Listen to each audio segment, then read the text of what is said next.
ऊपर डॉक्टर श्री अमरेश मुनि जी की कृपा हो जाए, उनकी तकदीर को बदलने से भला कौन रोक सकता है, कौन रोक सकता है। आज 7वीं पुण्यतिथि मना रहे हैं साहब, क्योंकि उन्होंने काम ही ऐसे किए हैं। और एक कवि हृदय की बात ही अलग होती है। मैं 4 पंक्ति और कहना चाहता हूँ, क्योंकि वो पढ़ना मेरे लिए मजबूरी है। 4 पंक्ति बहुत जरूरी भी है कि भूखे पेट भजन नहीं होता, कोई भी काम करने का मन नहीं होता, और कवियों के लिए ताली से बढ़कर दुनिया में कोई भी धन नहीं होता। तो जरा ताली बजाओ, तो ऐसी बजाओ कि जरा लगनी चाहिए ताली बज रही है। तो जब मैं कार्यक्रम हो रहा है, माँ शारदा को प्रणाम करता हूँ, अपनी आराध्य देवी माँ निर्मला देवी को प्रणाम करता हूँ, अमरेश मुनि जी महाराज साहब को प्रणाम करता हूँ, प्रभु महावीर स्वामी को प्रणाम करता हूँ, 24 तीर्थंकरों को प्रणाम करता हूँ और शुरू अपना काम करता हूँ। मेरे काम में न रिटेक होता, न ब्रेक होता, न कटता पीता, डायरेक्ट शुरू होती है कविता।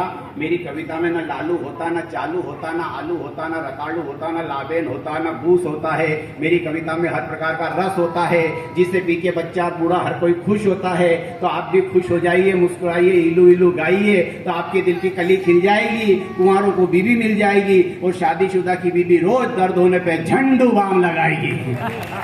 और जो मेरी कविता पे ताली नहीं बजाएगा, उसकी बीबी उसको झंडू कह के बुलाएगी।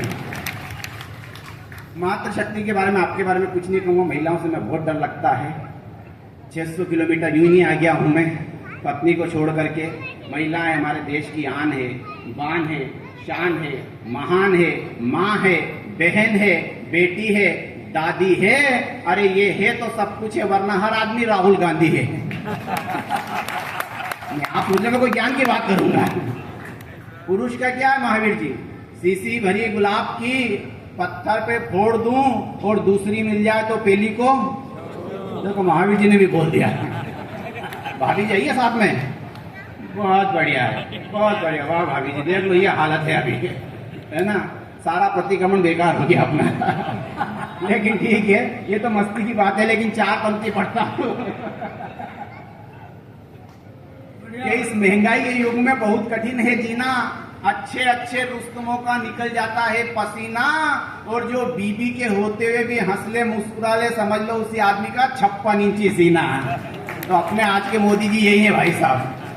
शादीशुदा आदमी जीवन में बहुत सारे टेंशन है भाई साहब। पत्नी महीने से भर से मायके थी, और वहां से फोन लगा थी मेरे को, बोले तुम्हारे को मेरी याद आती है कि मेरी भयंकर याद आती है। तो कि मेरी याद आती तो क्या करते हो? मैंने कहा जब तेरी मुझे याद आती है तो मैं तेरी मनपसंद की पानी पूरी ले आता हूँ, मंचूरियन ले आता हूँ, बर्गर पिज्जा ले आता हूँ। मैंने कहा तुझे मेरी याद आती है कि नहीं? लेकिन तुम्हारी मुझे भयंकर एक बार याद आई थी।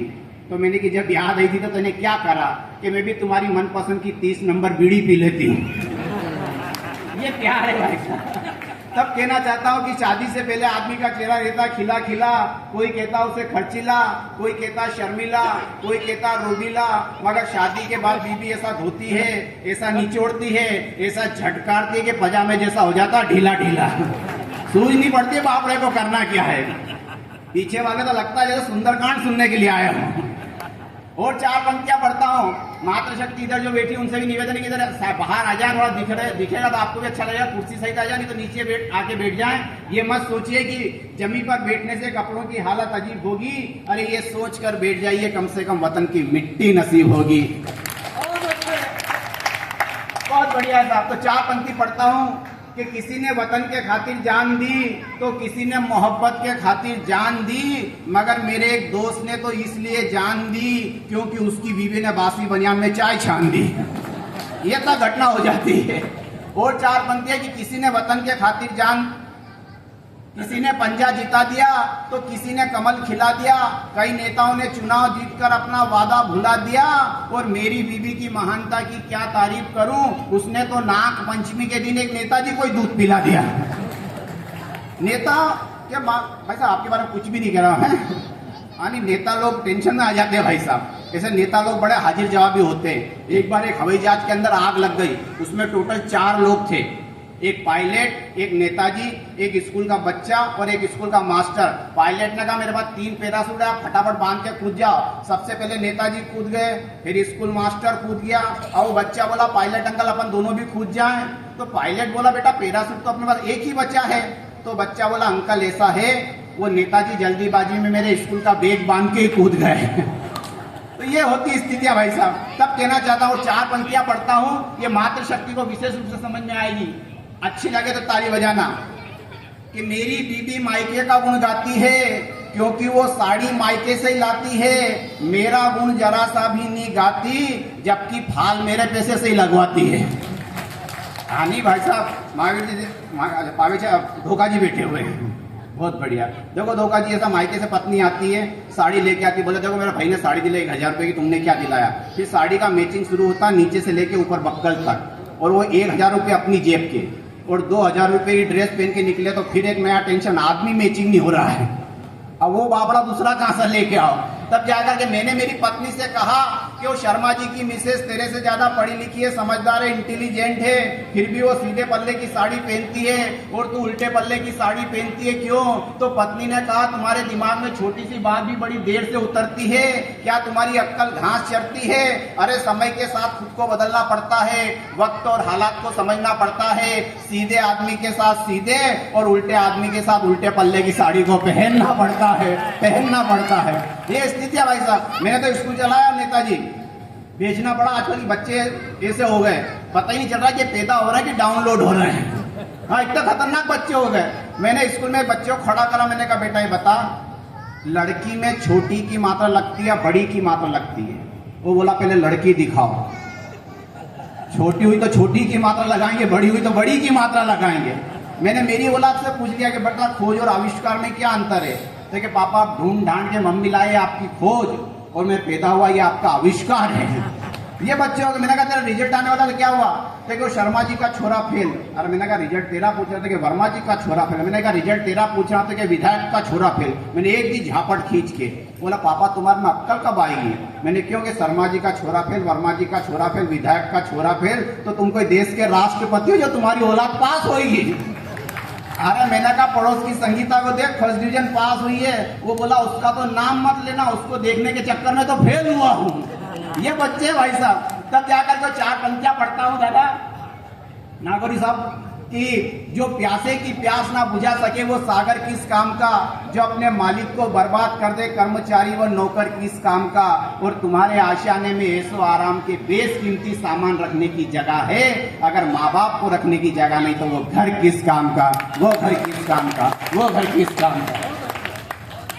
और यहाँ मातृशक्ति बैठी है तो मेरा दायित्व बनता है कि कोई अच्छी पंक्तियां भी आपके बीच में रखूं कि माँ बचपन में मुझे, हम चाहते हैं माता पिता की सेवा करना, लेकिन इस भौतिक युग में हम चाह करके भी कई बार सेवा नहीं कर पाते, तो कुछ पीड़ा की पंक्तियां आप तक पहुंचाता हूं कि माँ बचपन में मुझे दूध पिलाती थी, मेरा हाथ पकड़ पकड़ कर मुझे खाना खिलाती थी, मगर मैं माँ को पानी भी नहीं पिला पाता हूँ, कई बार उसकी दवाई लाना भी भूल जाता हूँ, मैं जितना भी कमा कर लाता हूँ सब बीवी के हाथों में देकर चला जाता हूँ। माँ मुझे चकवे की तरह टकटकी लगाकर निहारती है, अपने कपड़ों में बटन भी खुद टाँगती है, मैं कई बार रातों को घर देर से आता हूँ और माँ से मिले बगैर अपने कमरे में जाकर सो जाता हूँ। माँ भी मेरा इंतजार करते करते सो जाती है, न जाने किन ख्यालों में खो जाती है। अरे माँ ममता की ऐसी मूरत है जो कभी पूरी नहीं हो पाती, उसकी दवाएं कम हो जाए मगर दुआएं कम नहीं हो पाती, दुआएं कभी कम नहीं हो पाती, दुआएं कभी कम नहीं हो पाती। बहुत अच्छा है। और 4 पंक्तियां पढ़ता हूँ साहब, आप भी ताली बजा सकते हो। क्या नाम है आपका। प्रवीण अनिल जी, बहुत बढ़िया अनिल जी, आपके बारे में कुछ नहीं कहूंगा। नहीं आपको शायद पता नहीं होगा, लोगों ने बताया होगा नहीं बताया होगा। एक आदमी के सर पे 2 महिलाएं हाथ फेरती है, एक माँ और एक पत्नी। जब माँ हाथ फेरती तो बाल बढ़ना प्रारंभ होते हैं, और जब पत्नी हाथ फेरती तो सुपड़ा साफ हो जाता है, और किसी किसी को देख के तो ऐसा लगता है पूरे मोहल्ले ने हाथ फेरा हो।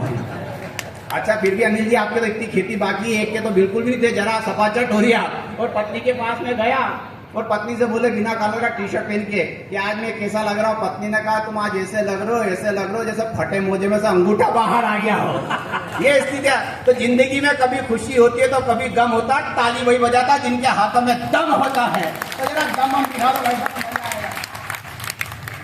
बहुत बढ़िया भाई साहब। ये बच्चे देखो अभी उछल कूद कर रहे हैं। बेटा बैठ जाओ, तुम ज्यादा घूमने से कोई फायदा नहीं। वो राहुल गांधी बापड़ा खूब घूमा फिरा, अभी तक शादी नहीं हुई है।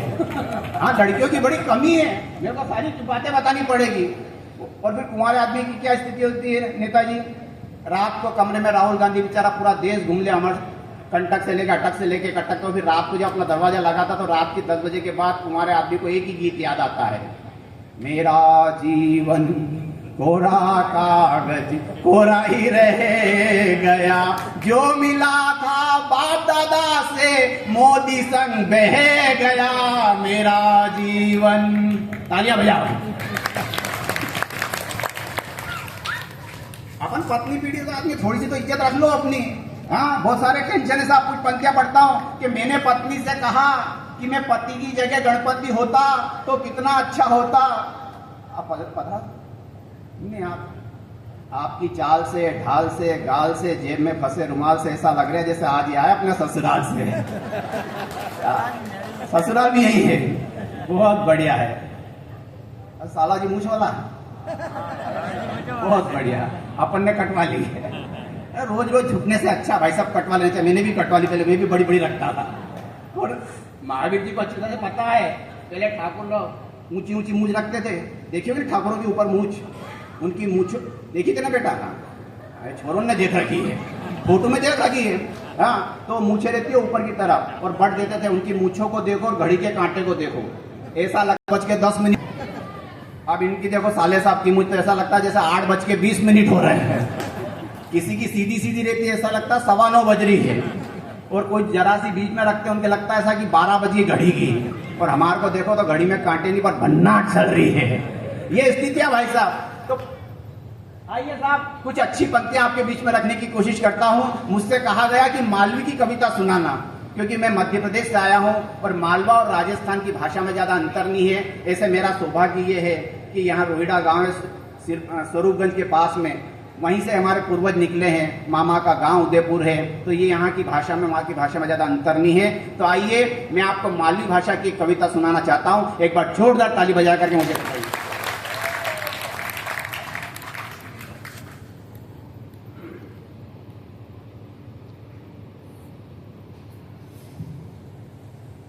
बच्चों मजा आ रहा बेटा? तुमको तो आएगा, करोगे क्या तुम?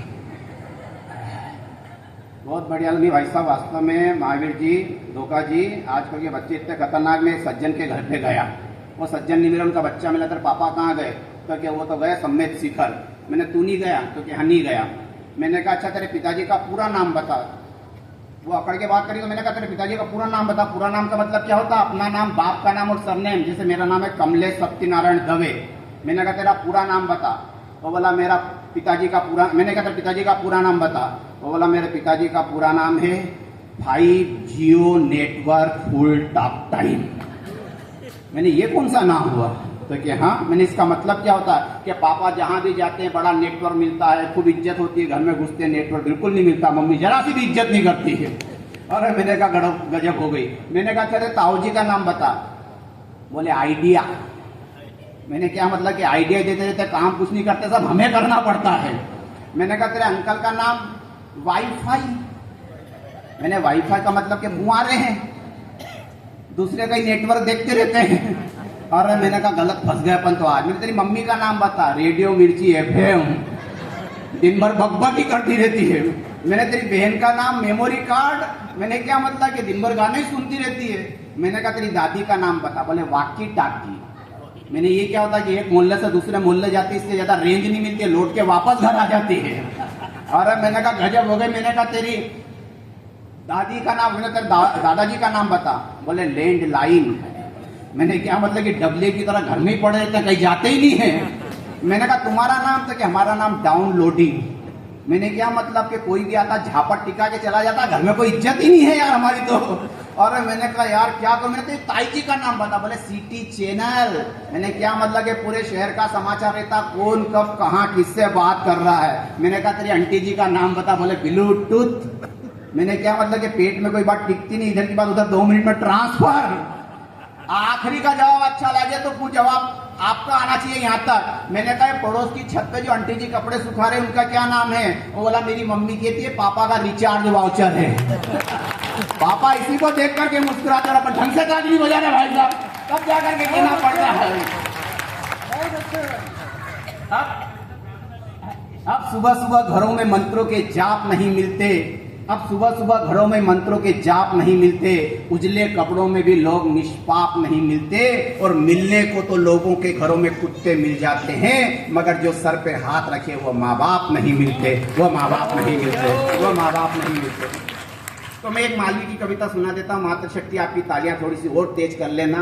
आप लोग महान है, उस बात में कोई शक नहीं है, लेकिन पुरुष भी आपसे महान है, उस बात में भी कोई शक नहीं है। आपने बता ही दिया पुरुष कितना महान होता है। और एक तर्क मैं दे देता हूँ, पुरुष जब भी जाता है साफ स्वच्छ, इंदौर शहर स्वच्छता में नंबर 1 है। क्यों है? क्योंकि वहाँ का पुरुष साफ सफाई में बहुत आगे है। कभी भी जाएगा कटिंग की दुकान पे, दाढ़ी बनवाए चाहे कटिंग करवाए, आने के बाद पहला काम क्या करता है? नहाता है। महिला को कभी देखा आपने आकर ब्यूटी पार्लर जाने के बाद कि मुंह भी धोया हो? नहीं धोया ना, तो है ना पुरुष मान, तो पुरुष के सम्मान में वो जोरदार ताली बजाओ जरा। तो आइए साहब, एक छोटी सी कविता, मुझे इशारा भी कर देना, ऐसा नहीं हो कि लंबा हो जाए मामला। हाँ, तो मैं बेटी की एक कविता, जिस कविता ने मुझे बहुत सम्मान दिलाया है, मालवी की कविता फिर कभी आपको सुनाएंगे कि मंच बहुत समृद्ध मंच है, देश के बड़े बड़े कवि हैं। सिर्फ 2 मिनट की कविता। इंदौर की एक सच्ची घटना। एक पत्रकार वृद्धाश्रम में जाता है और वहां जाके एक बूढ़ी अम्मा से पूछता है कि आपको कोई बेटे नहीं है?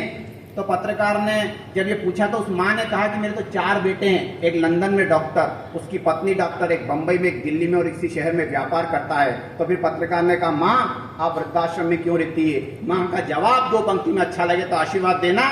माँ ने कहा कि भगवान ने मुझे 4 बेटे दिए, अगर एक बेटी दी होती तो मैं वृद्धाश्रम में नहीं होती। ये जो बहने जा रही है, 2 मिनट रुक जाए, 2 मिनट, मातृशक्ति 2 मिनट रुक जाए, 2 मिनट की आपके लिए कविता पढ़ रहा हूँ, 2 मिनट रुक जाए सिर्फ। तो एक बिना किसी भूमिका के एक कविता से 2 मिनट बैठ जाए। इस कविता ने, महावीर जी बड़े बोल नहीं बोलता हूँ, लेकिन एक शिक्षक ने मुझसे कहा कि दवे जी, जब मैं दोबारा कवि सम्मेलन में गया खातेगांव, बोले मेरी तीसरी बेटी होने वाली थी, लेकिन उसको अस्पताल में ले गया, पत्नी को मारने की तैयारी थी, लेकिन आपकी कविता मुझे याद आई तो मैंने कहा मैं गुनाह कर रहा हूं, और मैं उस पत्नी को घर ले आया और बच्ची आज 10 साल की हो गई है। तो कविताएं परिवर्तन भी लाती है। आइए बिना किसी भूमिका के, बीच में बात अच्छी लगे ताली बजाएगा, और समापन की ताली दीजिएगा। कि बेटी के लबों से निकले हुए हर लफ्ज में शहद जैसी मिठास होती है, गम कोसों दूर हो जाते हैं जब वो हमारे पास होती है। बेटी के पायल की छम छम की आवाज, मंदिर की घंटियां मस्जिद की अजान से भी मधुर लगती है। वो धूल में खेले चाहे फूल में खेले, अपनी हर अदा से जन्नत की हूर लगती है। बेटी माँ के सुख दुख की सहेली है, सहारा है। बेटी को माँ बाप का घर जन्नत से भी प्यारा है।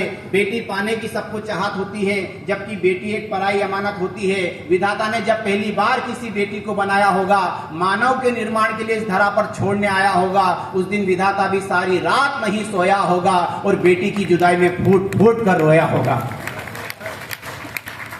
अतः निवेदन है कि बेटी की आंखों में आंसू मत आने दो, बेटे के साथ उसे भी विद्यालय जाने दो। माँ बाप की दखल के कारण बेटी के कई ख्वाब पूरे नहीं होते हैं, फिर भी बेटी की नजर में माँ बाप कभी बुरे नहीं होते हैं। हजारों जन्मों के पुण्योदय के बाद घर में बेटी का जन्म होता है। इसीलिए तो कहते हैं कि कन्यादान करना बहुत बड़ा धर्म होता है। कन्यादान के समय दिल में खुशी मगर चेहरे पर गम की परछाई होती है, और कठोर दिल बाप भी रो देता है जब बेटी की विदाई होती है। बेटी पिता व पति दोनों के घर के सम्मान का पूरा ध्यान रखती है। उसके कलेजे पे चाहे पत्थर पड़े हो मगर चेहरे पर मुस्कान रखती है। बेटी की मुस्कुराहट में हजारों हीरे मोती जड़े होते हैं, मगर जब कोई उसे जख्म देता तो इस दिल के टुकड़े टुकड़े होते हैं। बेटी की आत्मा से उस पल भी दुआओं के फूल बरसते हैं, जिस पल राखी के कच्चे धागे भाई की कलाई को तरसते हैं। बेटी माँ बाप की लंबी उम्र की हमेशा ही दुआ मांगती है। वो सुख में हो या दुख में हो, चौखट पर उनका रास्ता निहारती है। अतः बेटी को सम्मान, आदर्शों, सिद्धांतों की शिक्षा देना, मगर कभी किसी पंछी की तरह पिंजरे में कैद करके मत रखना। और हे मेरे ईश्वर, तो कुछ दे या मत दे, हर घर में एक बेटी जरूर देना, हर घर में।